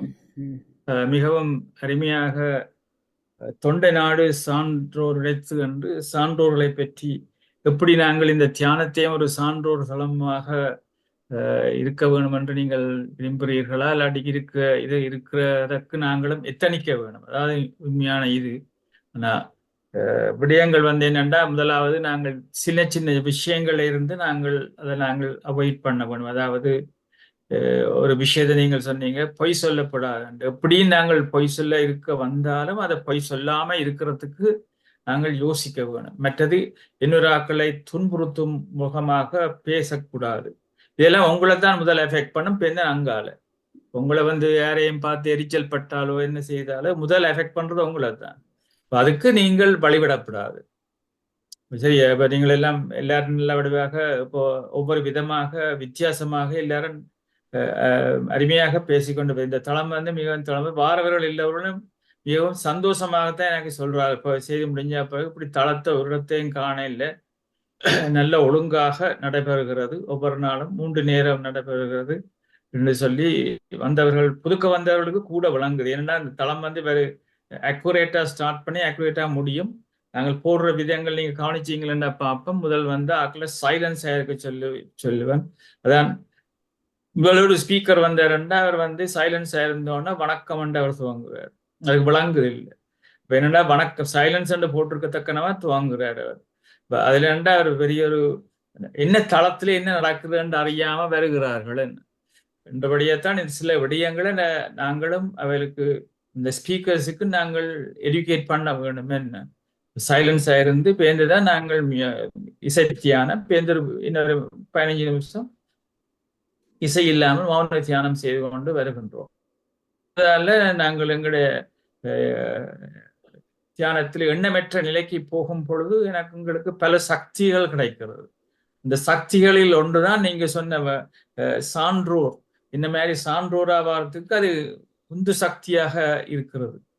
இதுக்குதான் இந்த தியானங்கள் செய்ய வேணும். கூடின நேரம் 7 மணி நேரம் செய்யலாம் என்று கூறிக்கொண்டு இதுல செய்கிறது நாங்கள் ஒரு ட்ரையல், ஒரு சும்மா ஒரு டேஸ்டர் மாதிரி தான் சொல்லி கொடுக்குறோம். அதை நாங்கள் சொல்ற விடயங்களை பலரும் அதை வீட்டை போய் செய்ய வேணும். இன்றைய காலமே எல்லாம் நாங்கள் ஒரு டிமென்ஷியா வராமல் இருக்கிறதுக்கு என்ன செய்யலாம் 2 போல அதெல்லாம் திருப்பி காட்டுக்கொண்டு இருக்கிறோம். என்ன அதெல்லாம் ஒரு எவிடன்ஸ் பேஸ்டா தான் அவங்களெல்லாம் ஒரு குவாலிஃபைடு அதுல ஸ்பெஷலிஸ்டான ஆக்கள் தான் அதுல கதைக்கிறார்கள். அதே போல பல விடயங்களை நாங்கள் எக்ஸசைஸ் செய்யும் சேர்ல இருக்க கூட சில பேர் சேர்ல இருக்க கூட அவர் செய்யாம இருக்கிறார்கள். அதுக்கு சேர்ல இருந்து செய்து பழகினா நீங்க இப்ப டெலிவிஷன் பார்க்க அதுகளை செய்யலாம். அது செய்யறதால நீங்க கூடின சக்திகள் வருது. உங்களுக்கு சில வேளை செய்ய முடியாட்டிக்கு நீங்க செய்வதாக நினைச்சு கொண்டே சில விஷயங்களை நீங்களாவே மனதாலேயே நீங்கள் இப்போ ஃபுட்பால் விளையாட தெரியாடி ஃபுட்பால் விளையாடுற மாதிரி நீங்க செய்தால் ஒரு நேரத்தில் ஃபுட்பால் விளையாடக்கூடிய தன்மை வேறு என்று கூறிக்கொண்டு நான் இந்த அறிவித்தலுக்கு போகின்றேன். அடுத்த நாளை காலமே அருமையான பேச்சாளர்கள் வருகிறார்கள். முதல் வினய் சீதா ஐயா அவர்கள் வருகிறார்கள். அவருடைய பேச்சு 9:30 AM UK டைமுக்கு கவிஞர் வாலியின் கவிதைகள் பற்றி பேசுவதற்காக வருகிறார்கள். இவர் அருமையான தமிழ் அறிஞர், முடியுமென்றால் கலந்து கொள்ளுங்கள். பேருந்து என்ன 11 மணிக்கு அந்தமான் கிருஷ்ணமூர்த்தி, அவரும் அருமையாக பேசக்கூடியவர். அவர் முன்பும் பேசியிருக்கிறார். முன் கோபம் முன்பும் பின்பும், முன்கோபம் முன்பும் பின்பும், முன் கோபம் வாரதால் உள்ள நட்டங்கள் பற்றித்தான் அவர் கருத்து கூறப்படுகிறார்கள். பேருந்து நாளைக்கு இரவு 8 மணிக்கு தயவு செய்து முடியுமா என்ற எல்லாரும் கலந்து கொண்டு சிறப்பிக்கும்படி வேண்டுகின்றேன். கவுன்சிலர் கிருஷ்ணி ரிஷேகரன் கவுன்சிலர் கிருஷ்ணி ரிஷேகரன் அவர்கள் Labour Party parliamentary candidate for Sutton and Cheam வருவதாக ஒத்துக்கொண்டிருக்கிறார். பிஸியான நேரம் அப்படி இருக்கிற கொஞ்ச நேரம் 15 நிமிஷம் கழிச்சிட்டு பேருந்து ஒரு 15 நிமிஷம் ஃபீட்பேக் செஷன் இருக்கும், அதுக்கு கழிச்சிட்டு போவார். சப்போர்ட் பண்ணுங்க. ஏன்னா எங்களுக்கு இங்கே இப்போ கனடால எல்லாம் ஐ திங்க் 2 தமிழ் எம்பிஸ் இன்னும் இங்கே இங்கிலாந்துல எத்தனையோ வருஷத்துக்கு முந்தைய வந்திருந்தும் கூட இங்கே தமிழ் எம்பியோட இல்லை. இந்த தமிழ் எம்பி எந்த பார்ட்டியில இருந்தாலும் வந்தால் நல்லா நீங்க சப்போர்ட் பண்ணி அதுக்கு ஆதரவு கொடுத்தீங்களா அட்லீஸ்ட் ஒரு தமிழ் எம்பியை நாங்கள் எடுக்கலாம் இங்கே இங்கிலாந்துல என்று கூறிக்கொண்டு நீங்கள் அதில் நாளைக்கு 8:30 மணிக்கு திருப்பியும் சொல்றேன், நான் மறந்து 8 மணி என்று சொல்லிக்கொண்டிருக்கிறேன். 8:30 விட மாட்டேது இந்த இது உள்ளுக்க வர விடாது. 8:30 PM UK time, 3:30 PM New York டைமுக்கு நீங்க வரலாம். என்னோட கனைவேர் வாரபடியே கனைவேர் வந்தீங்க வெள்ளன வந்தீங்களா உங்களுக்கு இடம் கிடைக்கும். அதே போல தேர்ஸ்டேயும் யோகா நிகழ்ச்சி ஸ்டெஃபனி மூகாவுடைய தேர்ஸ்டே யோகா நிகழ்ச்சி பேருந்து 11 மணிக்கு சந்திர கலாண்ட, அதே போல கதம்ப நிகழ்ச்சியும் நாளைக்கு 8 மணிக்கு தேர்ஸ்டே. இதோட பேருந்து இந்த சைவ மகாநாடு இங்க நடக்கிறது. அது 21ஆம் தேதி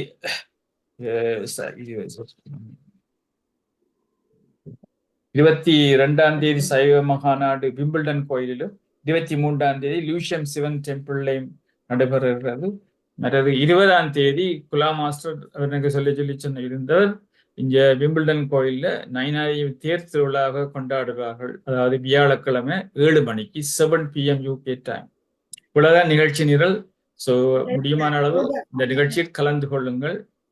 வெள்ளிக்கிழமை யோகாக்கு வெள்ளிக்கிழமை யோகா நிகழ்ச்சி இன்டர்நேஷனல் யோகா டே என்றபடியே இல்ஃபர்ட்ல வேலண்டைன்ஸ் பார்க்ல நடக்குது. அதுல கேன்சில்ல எங்களை எதிர்பார்த்து ஞானா யோகராஜா காத்திருப்பா. எத்தனை மணிக்கு காத்திருக்கிறா தெரியல. 9:30 10:30 வரை சொல்லுப்போம். 10 மணிக்கும் 10:30க்கும் இடையில நாங்கள் கேன்சில்ல நிப்போம். 10க்கும் 10:30க்கும் இடையில நிப்போம்னு சொல்லுங்க. கேன்சில்ல நிக்கிறா ஞானா யோகராஜா முகத்தை காட்டுங்க. ஓகே, ஆயத்தமா எல்லாம் இருங்க. உங்களை எல்லாரும் கொஞ்சம் பேர் வருவீனா வேலை கூட்டிக் கொண்டு போறதுக்கு நீங்கள் அந்த கேன்சில் ஸ்டேஷனுக்கு நாங்கள் அரைவிங் டைமே நான் சொல்றேன் உங்களுக்கு. நான் நினைக்கிறேன் 10க்கும் 10:30க்கும் இடையில வருவேன். நீங்க 10 மணிக்கு போல 10:15க்கு நின்றா உங்களுக்கு கால் பண்ணுவேன். மீனாம்பி அம்மாவும் வாரண்டவா, அவக்கு வீடு கிட்டவா அவ நேரம் வர சொன்னா. ஏன்னா நீங்க வாரப்படியே அவ நேரம் வருவா பாக்குக்கு. சரி, மீனாம்பிகை சரியா? எனக்கு இன்னும் தெரியாது. நாங்க 2 பேரும் கட்டாயம் பெறுவோம். ஜெகநாதன் மாஸ்டர், டாக்டர் ஜெகநாதன் மாஸ்டரும் பெறுவார். மீனாம்பிய வார ஸ்டெஃபனி, மற்ற ஆக்கள் என்னன்னு ஒன்றும் தெரியாது, சொல்லல ஒருத்தரும். ஸ்டெஃபனி வருவா கட்டாயம். எங்களோட யோகா டீச்சரும் வருவா. சரிதானே? ஓகே, நன்றி. வந்த வேலை வேற 2 பேர் வருவீனமா? யாரு? ஒன்றுமே தெரியாது, அவள் வர மட்டும் தெரியும். எனக்கு தெரியாது. ஒர்க்கிங் டே தான் என்றபடியா தெரியாது. எனக்கு தெரியாது, ஒன்றுமே தெரியாது. உண்மை எனக்கு தெரியாது. உண்மையை சொன்னா தப்பிடலாம். அவள் எங்களுக்கு இன்ஃபார்ம் பண்ற இல்ல, அந்தபடியா தெரியாது. நாங்க கட்டாயம் இப்ப Yeah, I will be விடிய there. 9:30 மணிக்கு சிவசுதா மாஸ்டர் யோகா நடக்கும் என்ன? இந்த யோகா டே ஆமா, அது ஒழுங்கா அது நடந்து கொண்டிருக்கு. அது யோகா அதை டே பற்றி ஒண்ணும் களத்துல ஒரு ப்ராப்ளம் இல்லை தளத்துல ஒரு நடக்கிற ப்ராப்ளம் மாதிரி இல்லை. நடக்கும். நாங்கள் இல்லாட்டிலும் நீங்கள் தான் நடத்த வேணும் தளத்தை என்ன. சரி, நன்றி. அடுத்ததாக சிவாமோகன் மாஸ்டர் திரும்ப வந்திருக்கிறீங்க, வாங்க உங்களோட கருத்துல. வணக்கம் அம்மா, திரும்ப அழைத்ததுக்கு விரைவாக கூறிவிடுகிறேன். இந்த திருக்குறளை பற்றி கோனேசன் ஐயாவும் ராதியம்மாவும் சொன்னார்கள். அந்த குறளுக்கு நினைக்கப்படும் என்றுதான் வள்ளுவர் சொல்லியிருக்கிறார். அந்த நினைக்கப்படும் என்பதற்கு சிலப்பதிகாரத்திலேயும் ஒரு கருத்தொன்று கூறப்பட்டிருக்கிறது. அது எப்படி என்று சொன்னால், இந்த திருக்குறள்ல வள்ளுவர் சொன்ன இதிலே நினைக்கப்படும் என்பதற்கு அவர் என்ன சொல்லியிருக்கிறாராம், இதற்கு ஏது ஆகிய பலவினை யாது என அறிதல் வேண்டும். இந்த ரெண்டு விஷயமும் நடக்கிறதுக்கு, நல்லவருக்கும் கெட்டவருக்கும் நடக்கின்ற விஷயத்துக்கு ஏதுவாகியதென்றா என்ன காரணம், காரணமாகிய பல வினைகள், என்னென்ன வினைகளால் அவர்களுக்கு இவ்வாறு நடக்குது என்பதை அதுக்காகத்தான் வள்ளுவர் சொன்னார் நினைக்கப்படும் என்ற சொல்லை சொல்லி இருக்கிறார் என்றும், அதே கருத்துத்தான் அங்க நாங்கள் சிலப்பதிகாரத்திலையும் பார்க்கிறோம். ஊழ்வினை வந்து உறும் என்று சொல்லப்பட்டிருக்குது. கோவலனுடைய கொலை உண்ட அந்த விடயத்திலே அதுக்கும் சொல்லப்பட்டிருக்குது. இம்மை செய்தன யார் அறி நல்வினை உம்மை பயன்கொள் ஒரு தனி உழந்து இத்திருத்தகு மாமணி கொழுந்துடன் போழ்ந்தது என்று சிலப்பதிகாரத்திலே ஒரு ஒரு பாடலிலே இவ்வாறு கருத்தை கூறியிருக்கிறார்கள். என்னென்று சொன்னால், பல வினைதான் இதற்கு காரணம் என்பதை வள்ளுவரும் அந்த சிலப்பதிகாரம் உங்களுக்கு ஃபுல்லா தெரியும், அது பலவினை பற்றிய விஷயம். ஆகவே வள்ளுவரும் அந்த நினைக்கப்படும் என்று கூறுவதற்கு காரணம் எதுவாக இருக்கும் என்ற அந்த ஆராய்ச்சியை ஆராய்ந்து பார்த்தால் பலவினைதான் காரணம் என்ற அந்த ஒரு விடயம் தெளிவாக வருகின்றது. நன்றி. நன்றி. மற்றது திருக்குறளை பற்றி பேசுறதுக்கு பல எக்ஸ்பர்ட்ஸ் வர இருக்கிறார்கள். நீங்கள் என்ன தலைப்பு ஒரு வித்தியாசமான தலைப்பை கொடுத்தீங்கள் என்றால் நான் அவர்கிட்ட சொல்லி அதில் பேசுறதுக்கு நான் சொல்லுவேன். இப்போ ஃபார் அன் எக்ஸாம்பிள், நான் ஒரு தலைப்பு கொடுத்தேன்னா அதை பேசுறதுக்கு வந்திருக்கிறேன், முந்தைய இதை பேசியிருக்கிறேன். இந்த தளத்தை பற்றி, இந்த தளம், இந்த ஜூம் தளத்தை பற்றியும் திருக்குறளையும் சேர்த்து பேச முடியுமான்னு கேட்டு நான் ஒரு ஆர்கனைஸ் பண்ணியிருக்கேன். முதல்ல பேசியிருக்கிறார் ஆள், நான் சொல்லி தவமணி பேசியிருக்கிறார். அதே போல திருக்குறள் எக்ஸ்பர்ட் முனைவர் ராஜேஸ்வரி அம்மா அவர்கள் பேச வருகிறார்கள். ஆகஸ்ட்ல தான் பேசுவேன். இந்த மாதம் ஜூலைல வந்திருக்கா பேசுறேன், இந்த ஆகஸ்ட்ல அப்படி பேசுறேன். அதே போல நீங்க வேற என்ன திருக்குறள் இந்த அத்தியாயம் அழுக்காமை, இந்த அவ்விய நெஞ்சு, அந்த மாதிரி பாடல்கள் எது விளங்கிய இல்லையோ அவர் என்னன்னு சொல்ல, இப்ப கவிஞர் குகணேசன் அவருக்கு தெரியாம விட்டுட்டாரோ ட்விஸ்ட் பண்ணிடுற அப்படிப்பட்ட திருக்குறளே அந்த டாபிக்ல எடுத்து நீங்க தந்தீங்களா சொல்லலாம். அந்த டாபிக்ல பேசுவேன். இல்லாட்டி சும்மா முழுத்தையும் திருக்குறள் போட்டு எல்லாத்தையும் பேச இயலாது. நீங்களே எனக்கு சொல்லுவோம் என்ன டாபிக்ல பேச கொடுத்தா நல்லா இருக்கும். அந்தபடியா நீங்க யோசிச்சு ஆறுதலா சொன்னீங்களா அவர்கிட்ட சொன்னா அந்த பாயிண்ட்ல ஸ்ட்ரெஸ் பண்ணி சொல்லுவேன். விளங்குது. அதுலதான் எனக்கு விருப்பமா இருக்கு. மாற்றம் இல்லை. நீங்க ஒரு என்ன தலைப்பை கொடுத்து அவளுக்கு சொல்ல சொன்னா கூட நல்லா இருக்கும். அந்தபடியா அவங்களுடைய பதில எதிர்பார்க்க, ஏன்னா திருக்குறள்ல கனவேறு இன்ட்ரெஸ்டா இருக்கிறபடியா நீங்களும் அதுல சொல்லலாம். இது விளங்கையில இந்த தலைப்பில பேச சொன்னு நல்லா இருக்கும். ஆனா நான் திருக்குறளும் தியானம் என்று சொல்லி ஒரு தியானத்தை பற்றி சொல்லி இல்லையேன்னு ஒரு எக்ஸ்பர்ட் ஒரு ஆள் என்கிட்ட சொன்னேன். நாங்கள் செய்கிற தியானத்தை பற்றி எத்தனையோ திருக்குறள்ல இருக்கு, அதுல வேணுமென்று சொன்னா நான் எடுத்து தரேன்னு சொல்லி இப்ப இந்த அக்செப்ட் பண்ண வரா. நாங்கள் செய்யறது பிரெத் மைண்ட்ஃபுல்னஸ் மெடிடேஷன். அதாவது எந்த விஷயத்திலையும் கவனமாக இருக்க வேணும், மற்றது செய்கிற வேலையில அதுல அந்த வேலையை கவனமாக செய்ய வேணும். உதாரணத்துக்கு நாங்கள் ஒரு கதவை பூட்டி போட்டு இந்த வெளியில போட்டு திரும்பி ஓடி வாரது பூட்டினா இல்லையாண்டு அப்படியெல்லாம் இருக்கையில அது மைண்ட்ஃபுல்லா செய்தால்தான் அதை செய்ய முடியும். அதே போலத்தான் ஒவ்வொரு விஷயம் செய்ய கவனமாக இருக்க வேணும் என்றது. கண்ணாடிய முகத்துல வச்சுக்கொண்டு கண்ணாடியை தேடிக்கொண்டு இருக்கிறது சில பேரை கண்டிருக்கிறேன். அப்படி கணக்கு விடயங்கள் இருக்கிறது. இந்தபடியா திருக்குறளை பற்றி என்ன தலைப்பு வேணுமோ நீங்க சொல்லுங்க, நான் சொல்லி வாரம் முழுக்க எக்ஸ்பர்ட்ஸ் ஆக்கள் அவரிட கொடுக்கலாம். நன்றி. அருமையான கருத்து சிவாமோகன் மாஸ்டர். நான் chat பாக்ஸை வாசிக்கிறேன். சுயேந்திரா தர்மகுமார் மாஸ்டர், சான்றோர் எப்படி இருக்க வேண்டும் என்பதை விளக்கி பின் தியானம் செய்பவர்கள் எல்லோரும் சான்றோர் என்பதை கேட்டு மிக்க மகிழ்ச்சி ராதை மாஸ்டர். மற்றது Gnana Jogaraja, thank you Radha master for your excellent and educational speech. You have explain very well. மற்றது விக்னேஷ், கல் எல்லாம் சிலை செய்தான் பல்லவ ராஜா என்றிட்டு அவர் ஒரு லிங்க் கொடுத்திருக்கிறார்.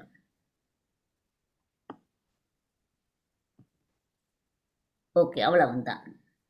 இத்துடன் இன்றைய நிகழ்ச்சிகள் யாவும் அருமையாக முடிவடைந்தது. நான் இப்பொழுது ஸ்ரீகாந்தராஜா மாஸ்டரிடம் இத்தளத்தை கையளிக்கின்றேன். மிகவும் நன்றி. நாங்கள் மீண்டும் நாளைக்கு அருமையான பேச்சாளர்கள் வருகிறார்கள். நாளைக்கு வரும்படி அழைத்து 9:30 AM UK டைம் சந்திப்போம். நன்றி.